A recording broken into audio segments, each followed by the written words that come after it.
If you are looking for authentic practice test for Oracle Cloud Foundation certificate, then you are right place.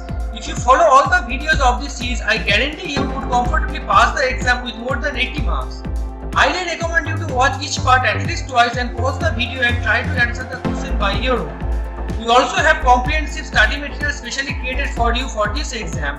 You can avail that at free of cost. Welcome to Texalate. Myself, OCI, AWS and Azure certified professional and Microsoft certified trainer. If you are new to our channel, please subscribe to the channel and press the bell icon so that you will be notified for all our upcoming practice tests. So without wasting any time, let's start. Question 1. Select the scenario where you can't use Oracle Cloud Infrastructure Vulnerability Scanning Service.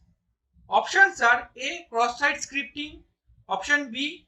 OS configurations that hackers might exploit, C. Open ports, and D. OS packages that require updates. Let's first check Oracle documentation for OCI Vulnerability Scanning Service.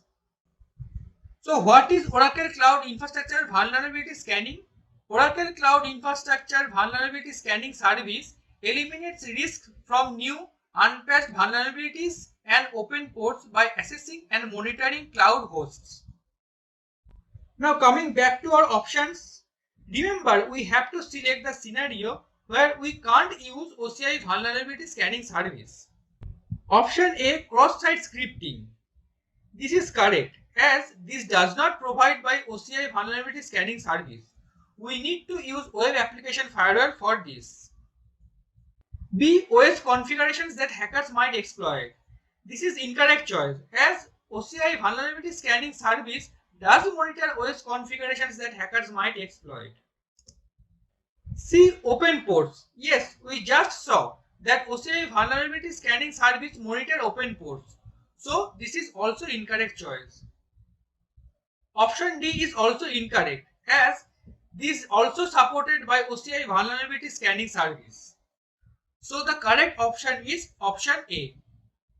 Question 2. Which Oracle Cloud Infrastructure Service is not available as part of Oracle Cloud Free tier? And the options are A. Autonomous Data Warehouse, B. Monitoring, C. Compute, and D. Exadata DB systems. Let us see what OCI services are free in free tier. We are now in Oracle doc page. Here we can see under infrastructure, compute VM, block volumes, etc. are free. Under databases, Oracle Autonomous Transaction Processing and Autonomous Data Warehouse are free. Under observability and management, monitoring, logging and notification services are free. Other than these services, limited number of load balancer, virtual cloud network, VPC flow log, VPN, etc. are also free. Now come back to our options. Point to be noted, we have to select the service which is not supported. Option A, Autonomous Data Warehouse. This is supported under free tier. So this is incorrect. Option B, Monitoring. This is also available under free tier. So this is also incorrect. Option C, Compute. From the Oracle doc, we saw different types of compute shapes are available in free tier. So this is also incorrect. Option D, Exadata DB system. No, this is not available in OCI free tier account. So this is correct choice. So the correct option for question 2 is option D. Question 3. You have mission critical application which requires to be globally available at all time. Which deployment strategy should you adopt? And the options are use multiple fault domains in each availability domain in each region. B. Use multiple fault domain in any availability domain with multiple regions.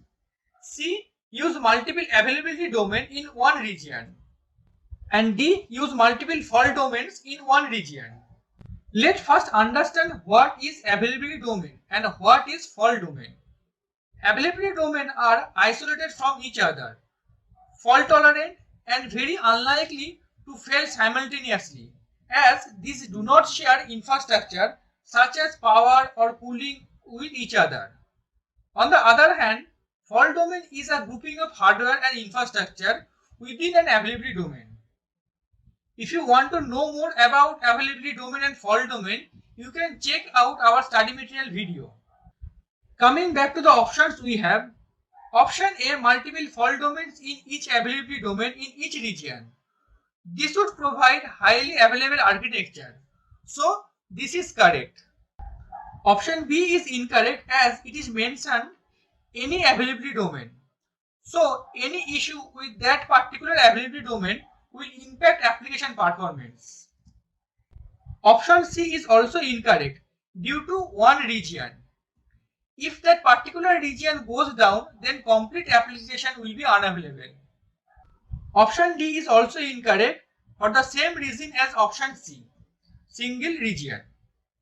So the correct answer for question 3 is option A.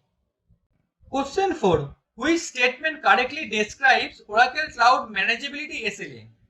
The options are option A, access to the console is guaranteed. B, ability to manage, monitor and modify OCI resources. C, 100% availability to manage resources. And D, services consistently performs as expected. There are three types of SLA in OCI: availability, manageability and performance. Let's see this in detail in OCI doc. We can see under manageability SLA, it is written as Oracle provides manageability SLA to ensure your ability to manage, monitor and modify resources. Now coming back to our options, option A is incorrect as manageability SLA does not provide guarantee to console access. Option B is correct as this is what we just saw in the document. Manageability SLA is ability to manage, monitor and modify OCI resources. Option C is incorrect as this is inclined towards availability. Option D, services consistently perform as expected, is also incorrect. So the correct option for question 4 is option B. Question 5. Which parameter of a running compute instance you cannot modify? A, memory. B, fault domain. C, number of OCPUs. And D, primary private IP address. Option A is incorrect as you can modify the memory of a running compute instance. Option B is also incorrect as you can also change the fault domain of a running instance. Option C is incorrect as this is also can be modified. Option D is correct. No, you cannot modify private IP address of a running instance as all the internal communication happens through private IP. And to modify private IP, you have to stop the instance. So the correct option for question 5 is option D. Question 6. Which is a key benefit of using Oracle Cloud Infrastructure Autonomous Data Warehouse? A, maintain root level access to underlying operating systems. B, scale both CPU and storage without downtime. C, no username and password needed. And D, apply database patches as they become available. Option A, maintain root level access to the underlying operating systems, is incorrect. Option B, scale both CPU and storage without downtime. Let's quickly check Oracle doc. In the Oracle doc, it is written, after provisioning, you can scale the number of CPU cores of the storage capacity of the database at any time without impacting availability or performance. So move back to our options. So option B is correct. But is this a key benefit? Before going to conclusion, let's check other options. Option C, no username and password needed. No, this is incorrect. From the Oracle doc, we can see while creating the user in autonomous database, we need to provide the username and password. Option D, apply patches as they are available. This is true. Now we have to select which is key benefit between option B and option D. Scaling without downtime is more critical and adds more business value than automate database patching. So option B is correct in this scenario and option D is incorrect. So the correct option for question 6 is option B. Question 7. Which Oracle Cloud Infrastructure service allows you to run code without provisioning any underlying infrastructure resource? Option A, compute, B, Oracle functions, and C, storage gateway. Option A is incorrect. For compute service, we do need to provision underlying infrastructure. Option B is correct. As for Oracle function, we do not need to provision any underlying infrastructures. We are now at Oracle doc page. From the documentation, we can see the serverless and elastic architecture of Oracle function means there is no infrastructure administration or software administration for you to perform. Move back to the options. Option C is incorrect as storage gateway is not serverless. So you need to provision underlying infrastructure for this. So for the correct option for question 7 is option B. Question 8. Which open source system you can use to automate deployment, manage and scaling of containerized applications? And the options are A, Docker, B, Jenkins, C, Terraform and D, Kubernetes. Option A, Docker. Docker is an open platform for developing, shipping and running applications. It won't help you in automate deployment, so this is incorrect. Option B, Jenkins. Jenkins is an open source automation server which enables you to build, test and deploy, but it is not meant for containerized applications specifically.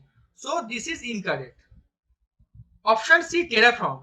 Terraform is an open source infrastructure as code software. This also won't help you in automate deployment. So this is also incorrect. Option D, Kubernetes. Kubernetes is an open source system for automating deployment, scaling, management of containerized application. So this is correct choice. So the correct option for question 8 is option D. Question 9. Which two components are part of Oracle Cloud Infrastructure Identity and Access Management Service? And the options are A, users, B, regional subnet, C, compute instance, D, policy and E, virtual cloud network.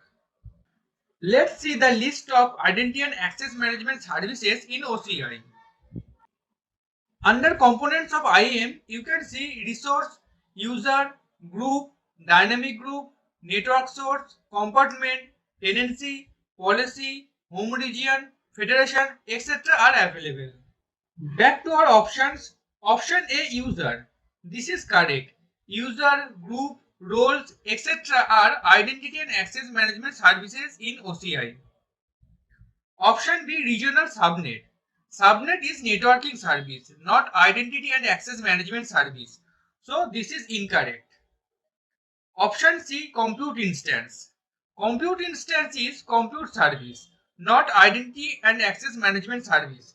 So this is incorrect. Option D, policy.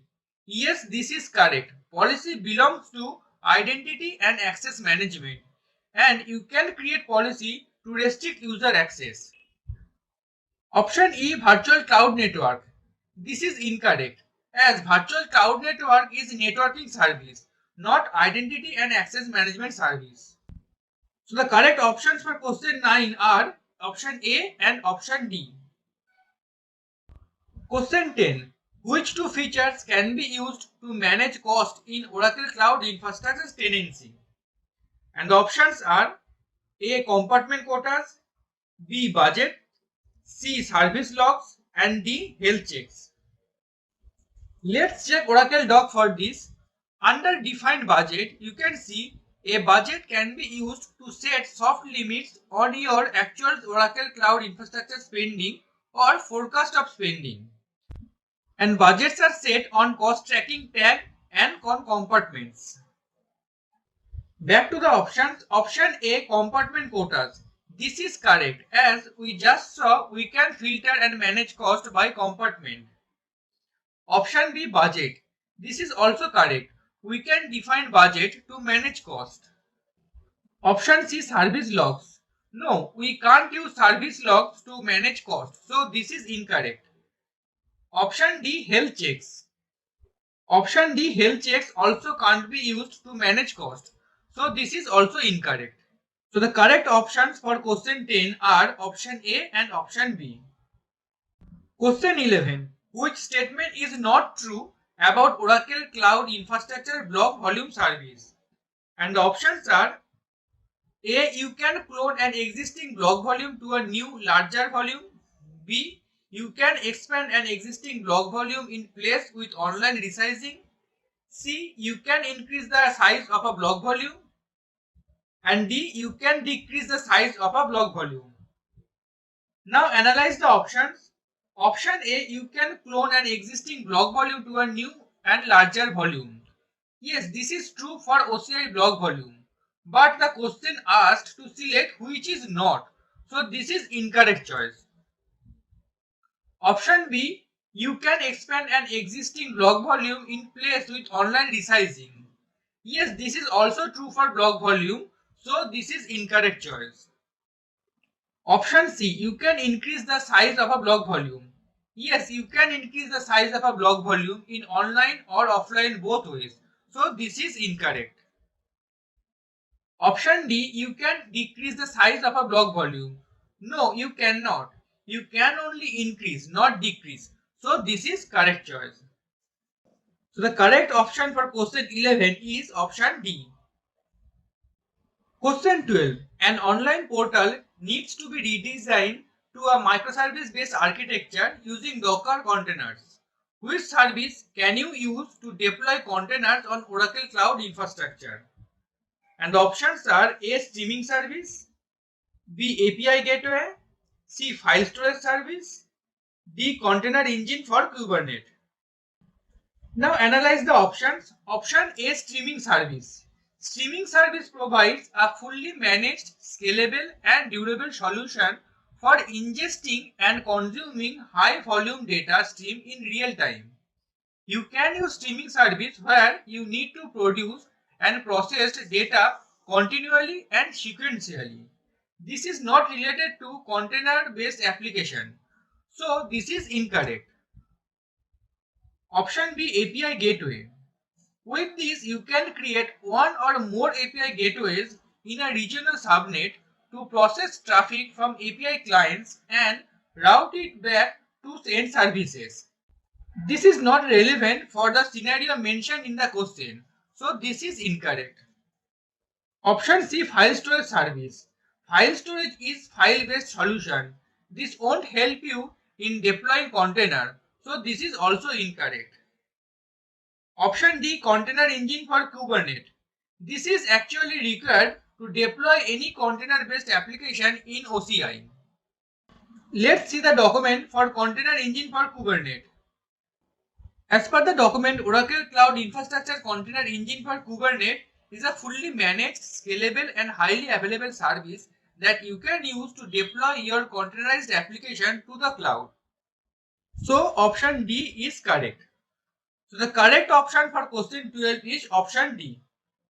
Question 13. You are recently assigned to manage a project to deploy Oracle E-Business Suite on Oracle Cloud Infrastructure. The application will require a database, several servers, and a shared file system. Which three OCI services are best suited for this project? And the options are A. Oracle Container Engine for Kubernetes, B. File Storage Service, C. Virtual Machine or Bare Metal Compute Instance, D. OCI Virtual or Bare Metal DB Systems, E. Object Storage Service, and F. OCI Streaming Service. Now analyze the options. Option A. Oracle Container Engine for Kubernetes. This is incorrect as we don't have to deal with any container based application here. Option D. File Storage Service. This is correct as in the question it is mentioned the application requires a shared file system and file storage solution does provide that. So this is correct choice. Option C. Virtual machine or bare metal compute instances.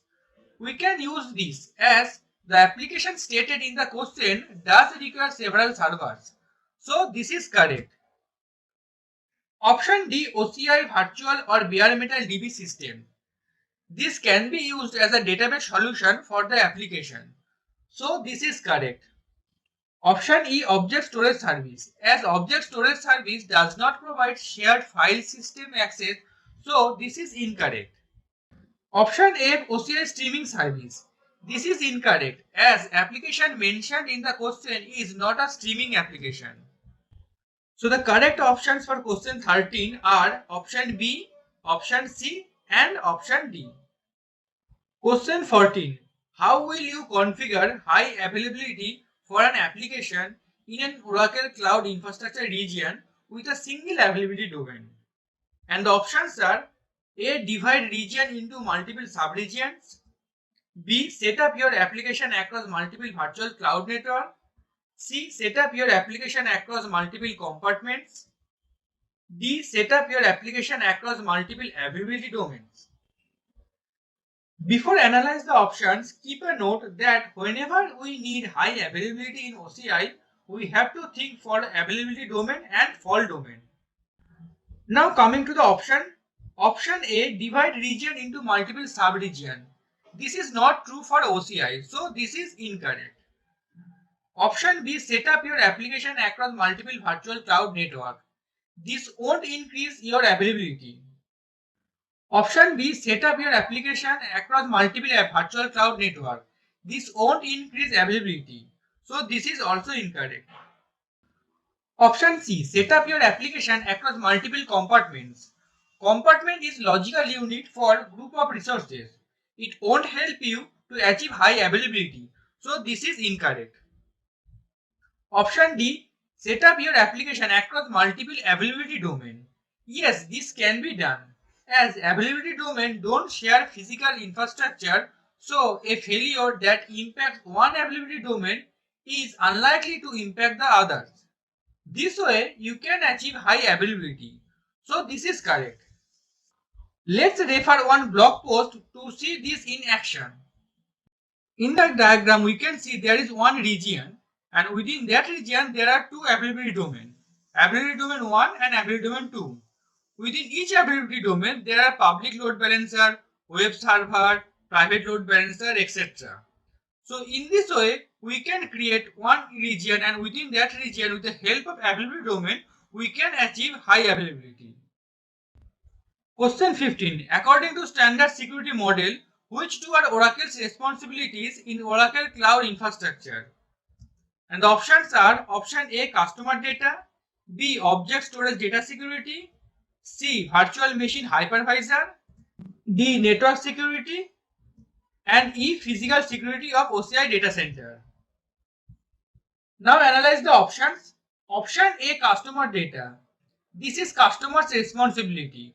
Oracle do not maintain that. So this is incorrect. Option B, object storage data security. All types of data you are storing either in object storage or in file storage, all is customer's responsibility, not OCI. So this is also incorrect. Option C, virtual machine hypervisor. This comes under underlying infrastructure of OCI virtual machine. So this is Oracle's responsibility. So this is correct. Option D, network security. Customer has to take care of this. OCI provides multiple security services like security list, web application, firewall, etc. But to configure those and secure the network has to be taken care by customer only. So this is incorrect. Option E, physical security of OCI data center. Customer do not have access to physical data center. So this comes under Oracle's responsibility. So this is correct. So the correct options for question 15 are option C and option E. Congratulations! This concludes the third part of OCI Foundation Practice Test series. If you have liked the video, please comment, like and subscribe to the channel. Thanks for watching. See you in the next part of this video series.